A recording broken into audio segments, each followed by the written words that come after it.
So this is the latest version of our 2000 amp board. If you remember right, about a year ago when we introduced it, it was this monstrous thing. It was like 14 by 14, and it had huge power modules. Oh, we'll have to show the photo of that from last year. Yeah, and about 6 months later, we reduced it to this board, which is about the size of an NVIDIA card, just about the size of a HP 200 Blackwell. And then, of course, our customers started saying, well, the sockets are getting smaller, so can you make your load smaller? So we reduced it from 100 millimeters down to 75 millimeters. Okay. So now we got the same 2,000 amps in the 75 millimeter socket. Now customers are saying, you think you can reduce that down to 50 millimeters? And so it goes. So we will continue reducing the size as we add more and more power modules to get the power. So what are these devices in here? So there's a power system, and the power system has two 48 volt converters. These are actually pretty special converters. Each one of those can do about 3,000 watts peak and about 1,500 watts average at almost 98% efficiency. 48 volts in, 12 volts out. That creates the intermediate bus that powers the rest of this board. Okay. The 12 volts from the output of these devices goes into these voltage regulator modules. It's hard to see it, but each one of these is two phases. There's two switching regulators in each one of these modules, one on the left, one on the right. Those convert 12 down to 0.8, and each one of those can do 80 amps. So 80 amps on each side, 160 amps for that one. For each individual module. For that 8 millimeter by 9 millimeter module. And those power this system, and all of that gets powered by this Infineon controller right here.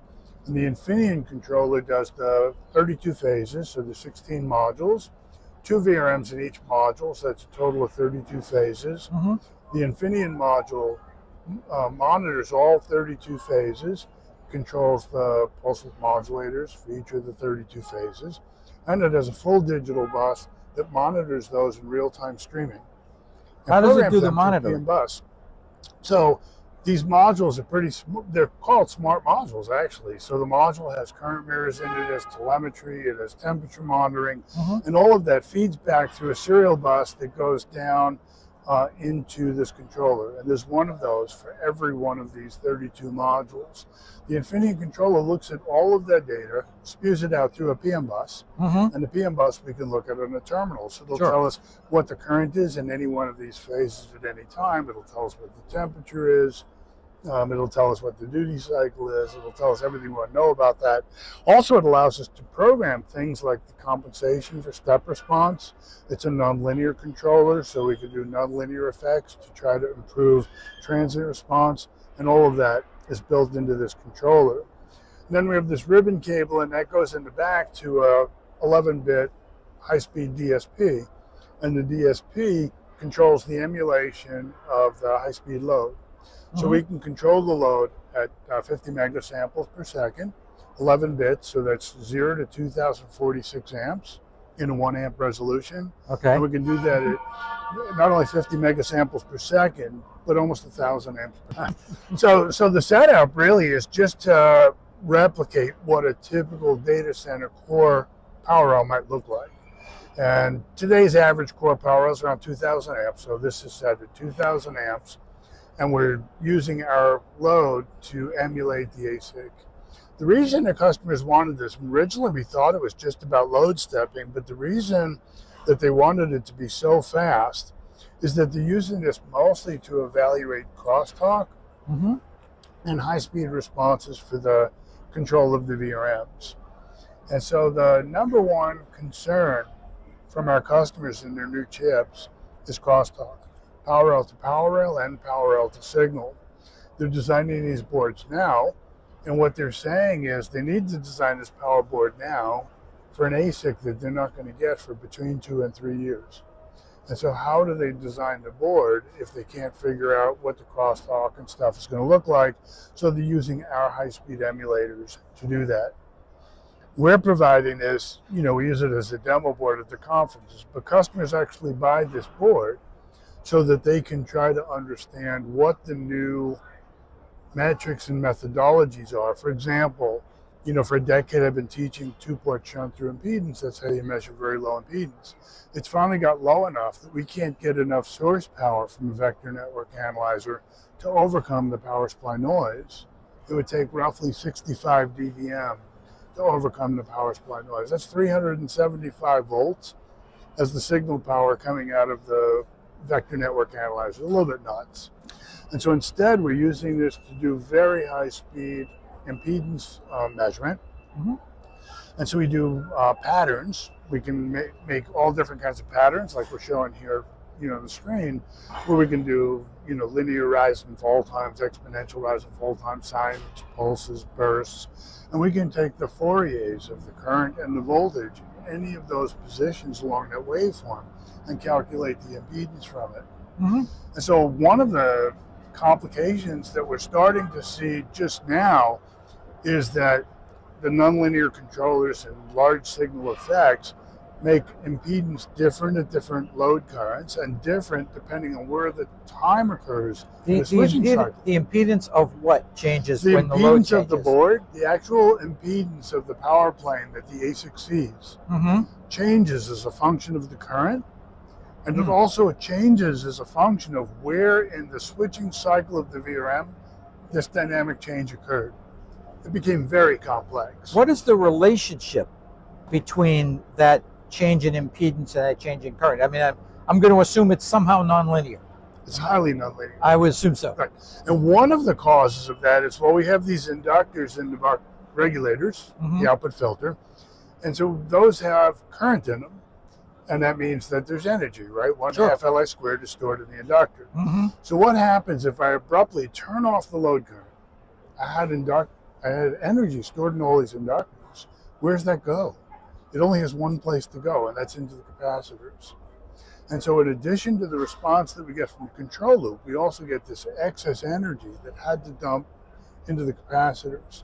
And that creates something called large signal effect, and that's the part at which the switching regulator actually stops switching because the voltage is too high. Right? So it stopped, but all this energy is still flowing through the inductors, so the voltage is still climbing. How high does it climb? That's a function of how much current was in the inductor at the time we turned it off. Now we can extend that further. The inductors, they have ripple current. And so at the bottom of the ripple current, just before the switch turns back on again, the current is at a minimum. So there's much less energy stored in the inductor. And if I turn the power supply off when it's at the peak, at the end of the on time, then the current was much higher.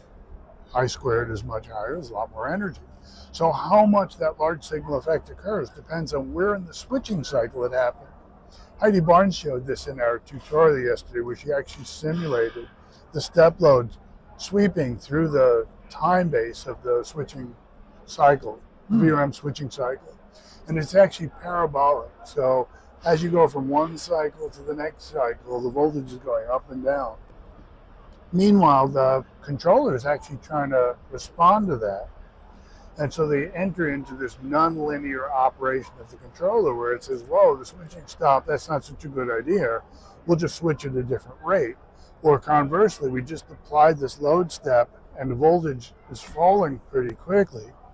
I could wait for the next switching cycle, but the voltage is going to keep falling.